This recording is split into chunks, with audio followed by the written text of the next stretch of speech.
What's up, YouTube? Welcome back to another episode of Front Range Aquascape. As you can see behind me, there is an empty 10-gallon tank.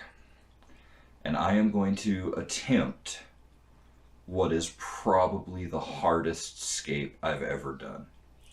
Because I am doing a traditional Sanzon Iwagumi, which is 3 pillars. It's a 3 stone only scape. And the hardest part for me, because you've seen my other tanks, I like lots of different plants. A traditional Sanzon Iwagumi should only be 1 plant. I'm cheating. It's going to look like it's only 1 plant, but I'm using 2 different types of the same species plant. I'm actually going to be using dwarf hairgrass, and then I'm also going to be using mini dwarf hairgrass. But enough talking, let's go ahead and see what we're working with. First off, you can see I have an empty 10-gallon tank. Down here below me where you can't see, I have the different substrates that I've been using. I'm just about out, but that's fine. I have enough for this last tank, and then I'll just buy some more aqua soil. And then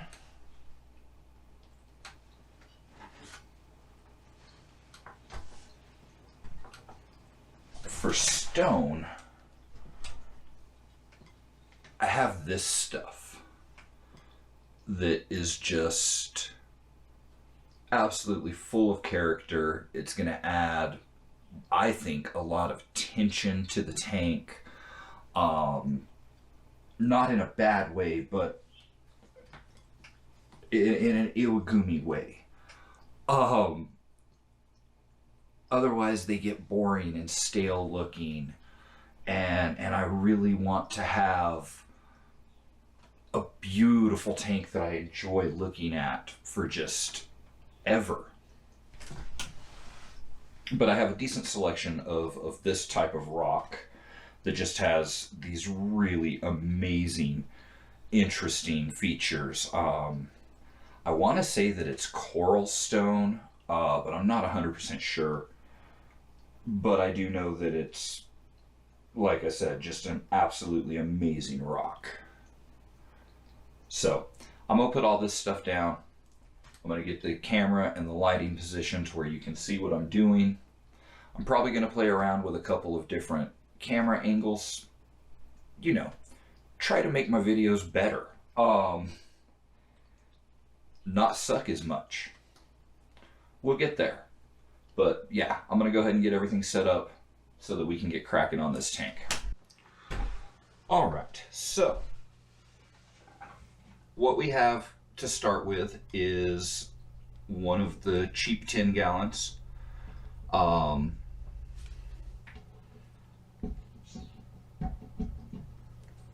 We will get to like rimless builds and stuff like that, but I'm getting my toes back into Planet aquariums, and I also want to show that it doesn't have to be super expensive. Like, is a low iron, low lead, super clear rimless a better aquarium? Yeah, for sure. But does that mean that you can't make beautiful aquariums out of a $10 10-gallon?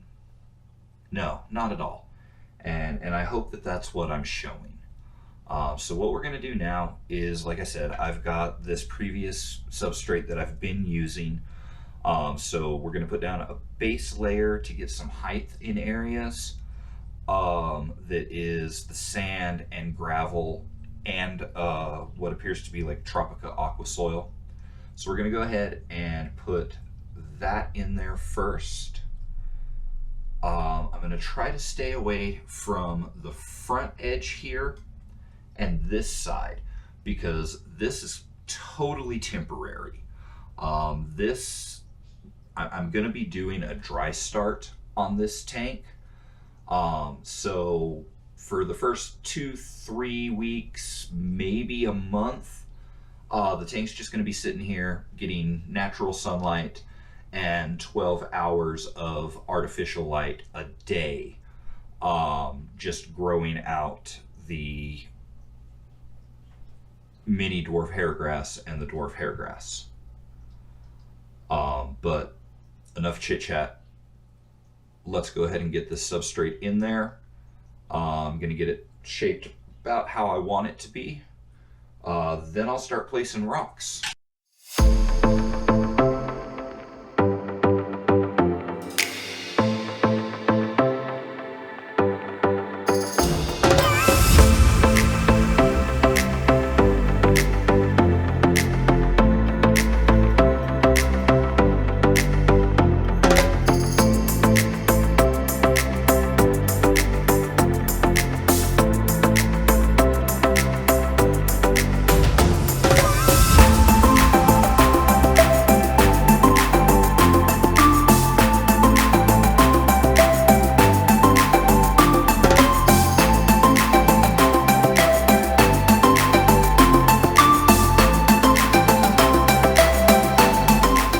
Look at me acting like I actually have a clue what the hell I'm doing. Because I do not. Do not let this give you the impression that I know what the hell I'm doing with aquascapes. I just like plants. And now we're going to start tentatively placing our rocks to see where we like them.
This is what we have right now, and this is how this tank is meant to be viewed. And so, I mean, I think it works. I'm actually really happy with this because, as you can tell, like, please don't slaughter me for my horrible Japanese that is about to happen. But the oyaishi, or the main stone, the master stone, you can see has an angle. First of all, it's taking up pretty much the entire 2/3 of the tank. The most interesting part of it is right there at the 2/3 area.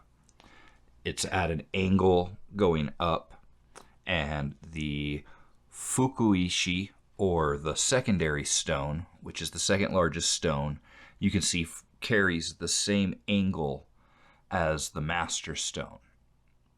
And then the soishi, or the tertiary stone, it adds just a little bit of tension by forming a 90-degree angle with the oyaishi. I really like it, honestly. Like, I'm not an Iwagumi expert by any means, but I don't hate it. I don't think it sucks. So the next thing we're going to do is we're going to go ahead and add in the next layer of substrate. Actually, we're going to add in a magic powder first. Then we're going to add the final layer of substrate, which is just aqua soil and black inert sand. And then we'll take a look at it after that, and then we'll get to planting. And as promised, different camera angles. I know. Once again, acting like I know what the hell I'm doing, but please do not think for a second that I have any clue. I don't. But what I'm going to do now is I'm going to go ahead and add in this dark substrate that I have.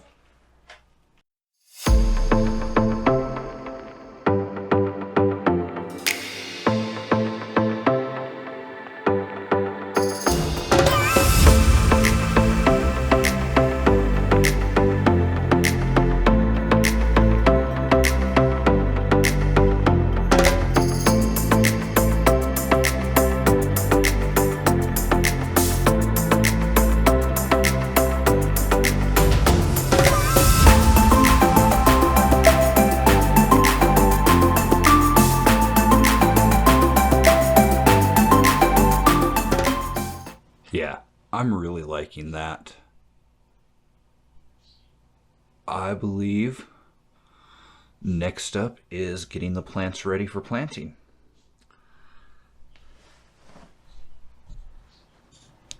So I'm soaking my bundles of plants in just dechlorinated water. Not so much that I'm worried about snails, because I'm okay with snails. I'm worried about duckweed. So I'm trying to make sure that I wash all of the damn duckweed off of my pots of plants.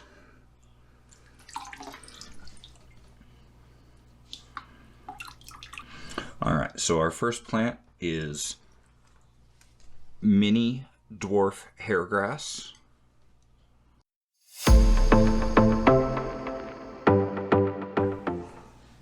And you just gently separate the hairgrass from the rock wool, trying to keep the roots as intact as possible. But honestly, the roots, unless you rip them all the way off, they'll grow back.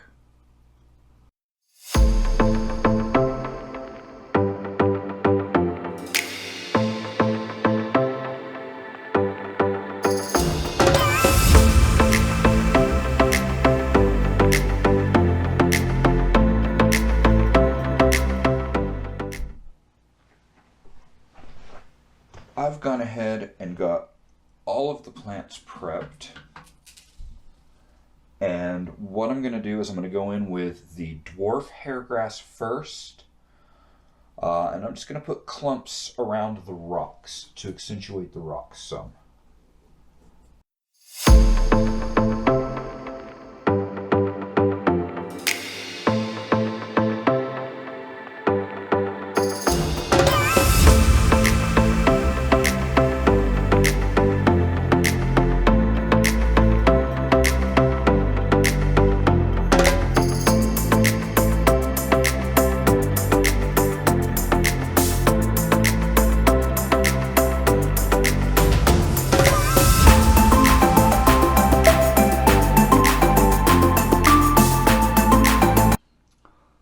So before the camera so rudely powered off right before I finished planting the dwarf hairgrass, I just went ahead and finished it up real fast. Now we're going to be moving to the mini dwarf hairgrass. So, like I said, I'm kind of going for the look of a single species plant tank, but I'm cheating because this will make it easier for me to get that different heights that I'm looking for.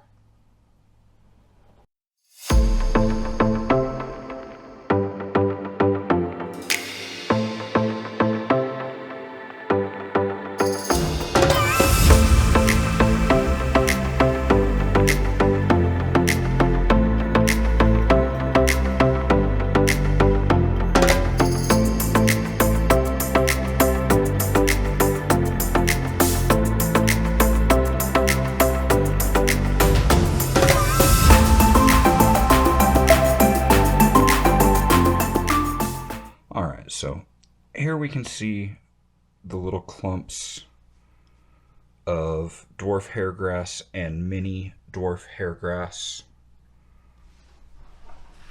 And like I said, I know this is not a lot of plants, especially for an Iwagumi. But from what I've heard, by doing it this way and doing the dry start, within 2 weeks to a month, I can have just an absolutely beautiful carpet going. So, I'm going to go ahead and spray this down, and then we'll move on to the next step.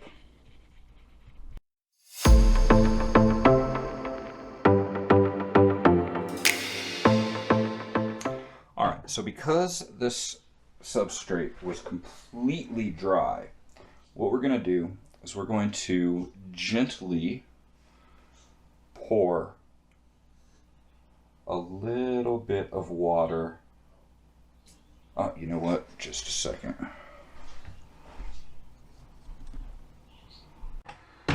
Okay, so as I was saying, we're going to go ahead and pour a little bit of water in just to get the substrate wet or damp, because we don't want any standing water or anything like that.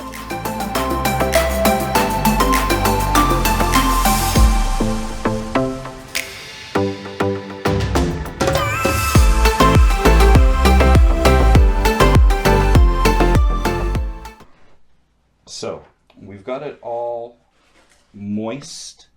Sorry, I know a lot of people hate that word. But we've got it damp, okay? Is that better? So what we're going to do now is I'm just going to go ahead and spray the plants down one more time. Maybe straighten up a couple of these that might have got hit by a little too much water flow.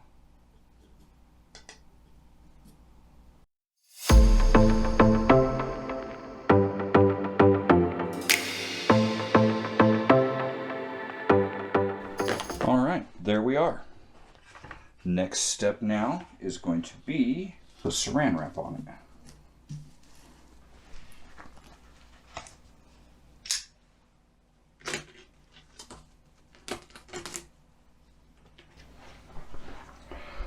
And there we are. It is saran wrapped. I left a gap at the back that is about half an inch, 3/4 of an inch, so that there can be air exchange. This light is going to be on them for 12 hours a day from 9:30 a.m. until 9:30 p.m. and they will also receive the morning sunlight out of this through this window in order to see how this does. We will be checking in along the way as this tank matures. Join me in a few days after we've let it grow in. Here we are 1 week in on the Iwagumi, and I'm going to go ahead and clean the glass off for you. Once a day I come in and I take the plastic off for 45 minutes or so, let it breathe, spray it down, and there's really not a whole lot to show yet. I had gotten a little bit of mold on day 2 and 3, but all I did was, instead of spraying it with water, is I sprayed it with 50-50 water and hydrogen peroxide. and that went ahead and took care of the mold for me real quick and doesn't seem to have damaged the hair grass. You know what? That corner's just going to stay dirty.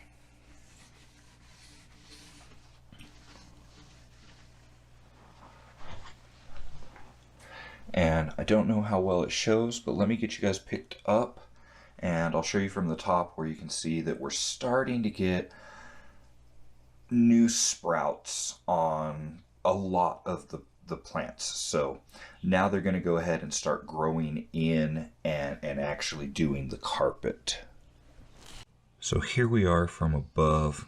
And again, I don't know how well you're going to be able to see it on the camera, but like that one right there is starting to get new little green sprouts.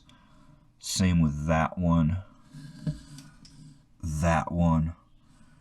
All of them are actually starting to go ahead and shoot out new sprouts, which means that now is when we're actually going to start seeing some progress. And so from now on, instead of waiting a week, I don't know how well you can see it, but that one right up against the rock has really started shooting out some new sprouts.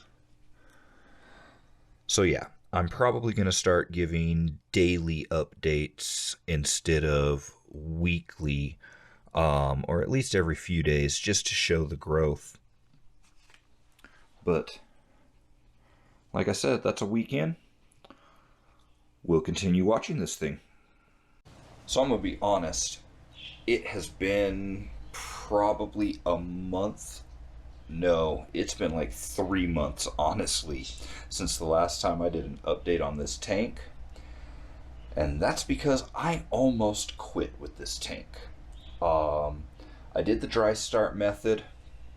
Here in a moment, I will give you a view.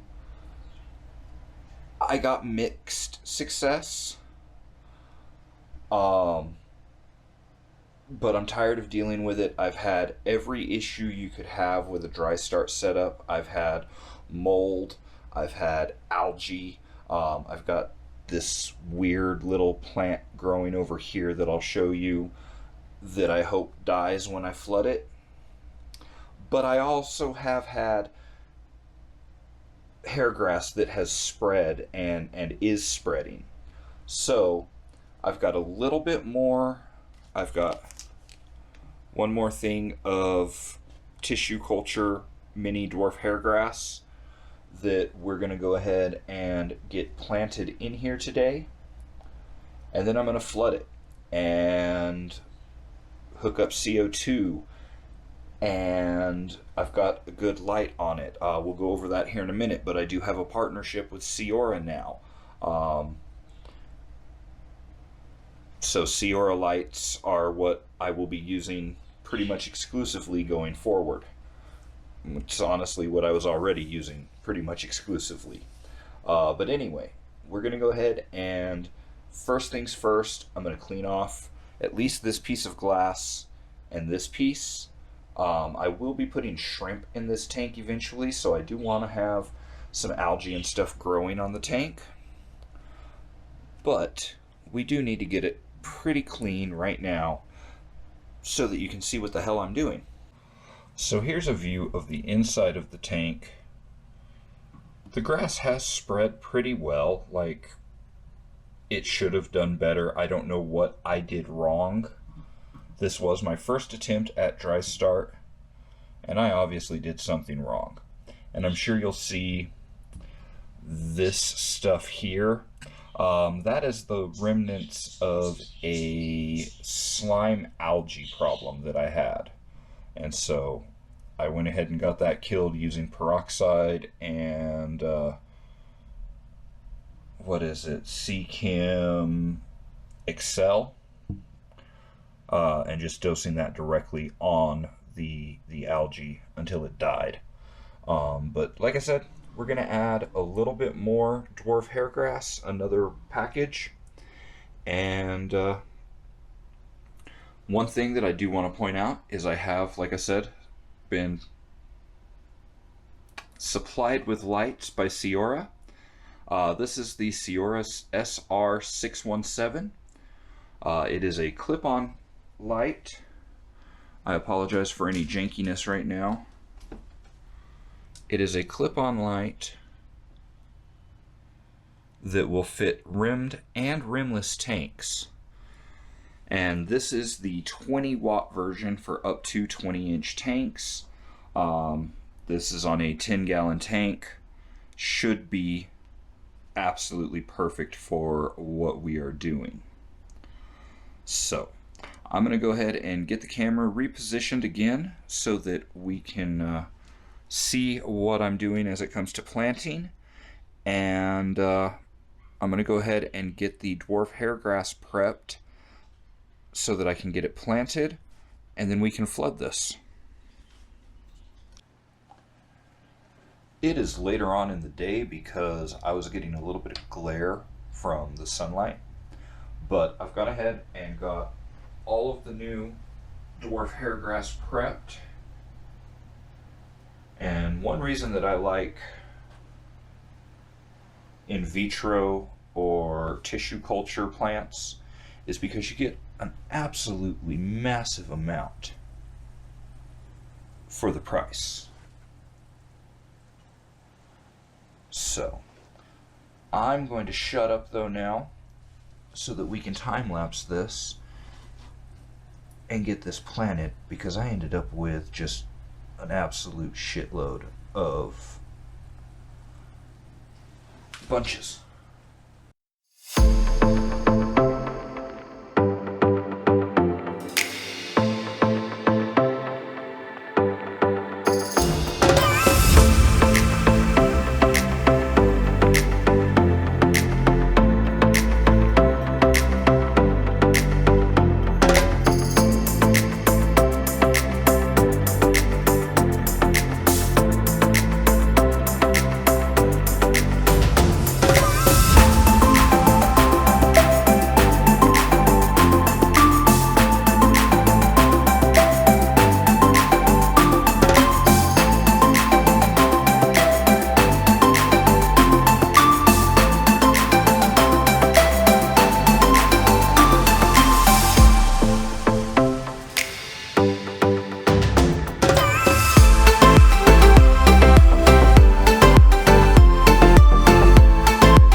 Spray everything down, and then I'm going to bring my bucket of water in here, and the way I'm going to fill this is I'm actually going to use a small like fountain pump to pump the water in gently so that I don't disturb everything. Hopefully that's the plan.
we go.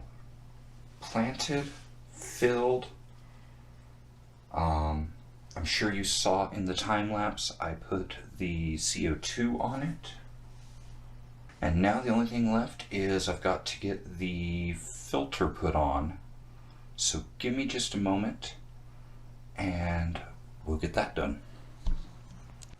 I apologize, I completely forgot to turn the camera back on as I was putting in the filter.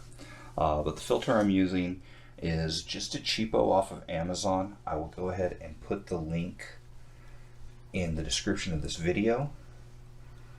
But it's just a cheap internal filter with some foam, and it comes with some biomedia.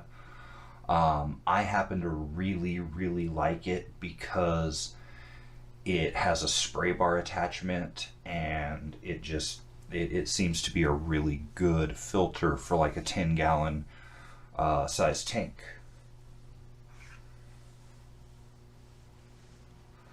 So now that we have this all filled up, I guess there's nothing to do. Oh wait, there is one more thing I want to do.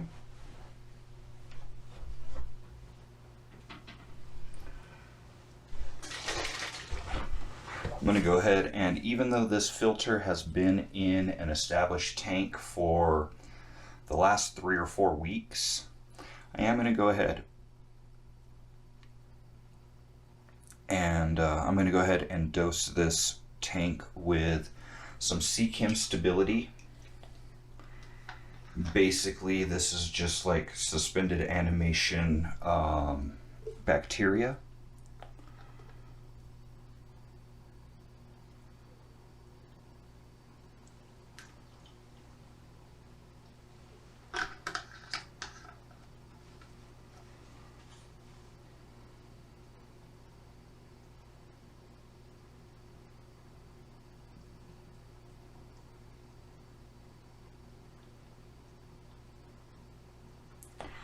Alright, now we'll go ahead and let it sit overnight with the filter going, and we'll come back tomorrow and see how everything's going.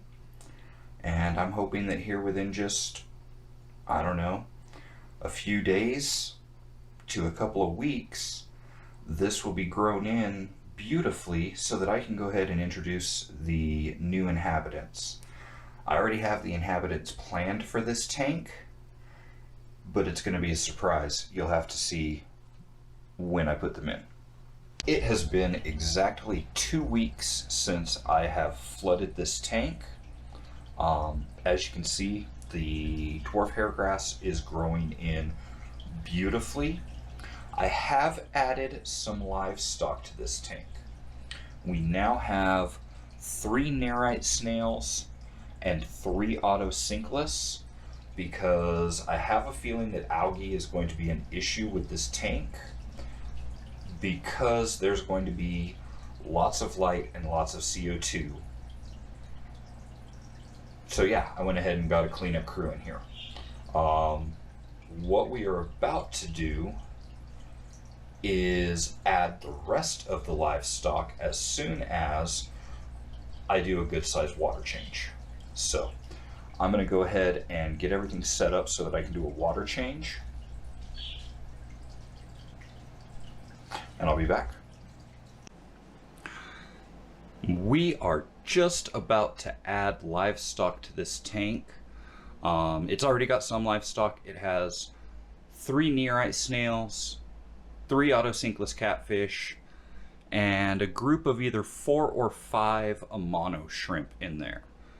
But here in just a few minutes, we will be adding the rest of the fish. And now it is time to introduce the fish into their permanent home.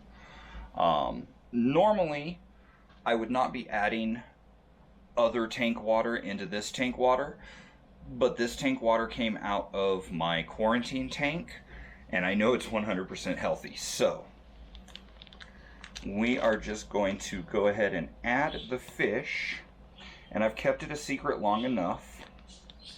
What is going in here is a group of currently either 11 or 12 chili rasboras, and a scarlet batis.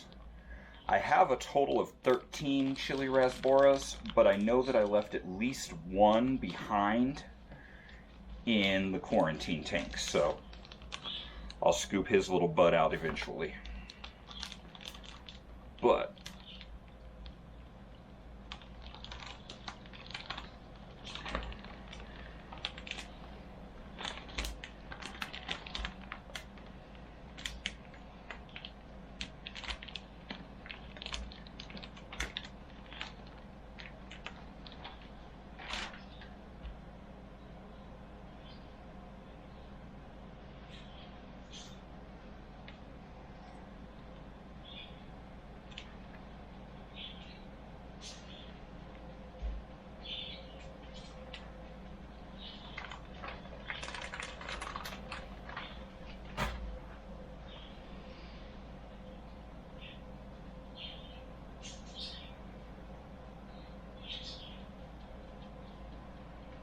and I have no idea where Super Dario the Scarlet Batis disappeared to already, because I wasn't paying attention as I released.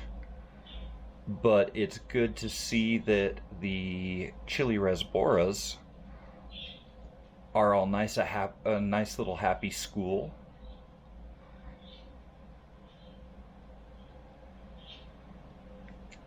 And you can see a couple of my Amanos are out and about right now. And eventually I will be adding a bunch of blue dream neocardinas in here as well. So, since I just introduced the fish though, I'm going to go ahead and turn the light off so that they don't get too stressed out. But just like I knew they were going to be beautiful under these much better lights than the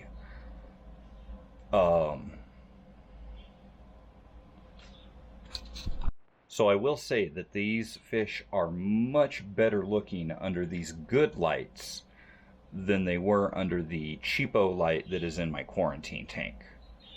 So we will check back in the morning after everybody has settled down and gotten over the stress of the move to see what everybody really looks like.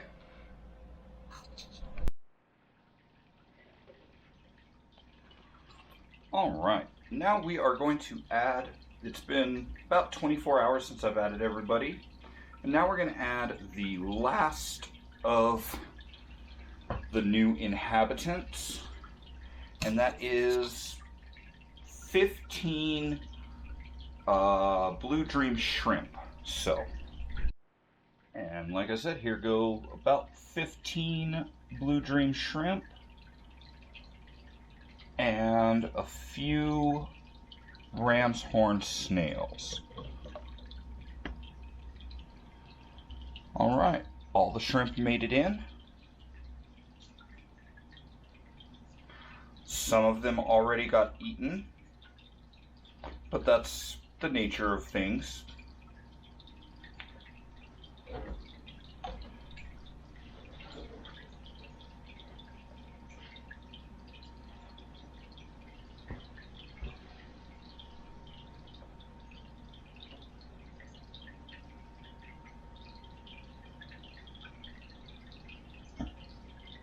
And I had been drip acclimating those shrimp for about 3 hours now.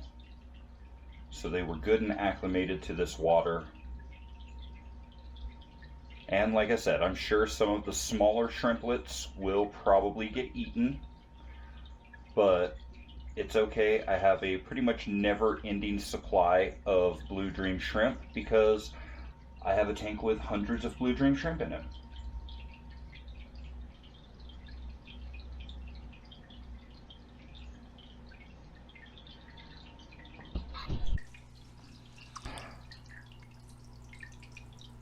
And it has been exactly 1 month since I flooded this tank. Everybody is doing just phenomenally.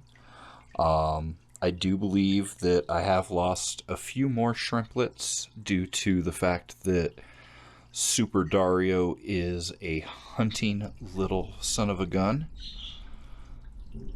But this has been my adventure with a Sanzon Iwagumi. Typical YouTube shit. If you've liked this video, found any substance to it at all, go ahead and like, share, subscribe, you know, all the good shit. Once again, I want to thank you for joining me on my aquatic journey, and thank you for watching Front Range Aquascapes. See you next time.